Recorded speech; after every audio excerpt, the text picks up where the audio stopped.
লিডারে খুশি হয়ে যাবো, একটু ছেড়ে বলা যাবে না সুবহানাল্লাহ। এমন একটা লিডারের প্রয়োজন ছিল, ইনশাআল্লাহ সেই লিডারটাকে আমরা পেয়েছি।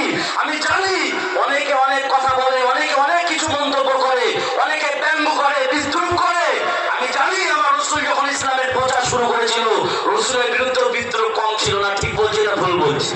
আমার নবীর মতন মানুষকেও মানুষ পাগল বলেছিল, তারপরে রাসূলুল্লাহ নিজের কাছ থেকে পিছিয়ে যায়নি। আজকে সেই জামানাটাকে রাসূলুল্লাহর সামনে যুগ বানিয়েছিল, শুনে বলা যাবে না সুবহানাল্লাহ। এতটুকু আমি আপনাদের কাছে বলতে চাই, যারা এসেছেন আমরা প্রতিজ্ঞাবদ্ধ হই, নতুন ভাবে আমরা প্রতিবার শুরু করছি। আপনারা যারা এসেছেন আমার যুবক ভাইরা, আজকে আমরা সকলে আমরা নেতৃত্ব মেনে আব্বাস সিদ্দিকী ভাইজানের সঙ্গে ফুরফুরা শরীফ আহলে সুন্নাত ওয়াল জামাত সংগঠনকে জড়িয়ে ধরে আমরা আগামী দিনে এগিয়ে যাব। যতদিন পর্যন্ত এই দিন প্রত্যাহার না করবে, ততদিন পর্যন্ত আমাদের এই সংগ্রাম চলবে। আপনারা রাজি আছেন তো? এটা হাত উঁচু করাবে, রাজি আছেন তো? না এইটা কি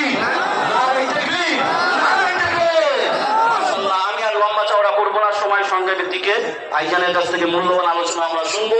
আমি ওনারা যতটুকু বললাম ভুল ত্রুটি ক্ষমা নজরে দেখবেন, এ বলে বক্তব্য থেকে বিদায়।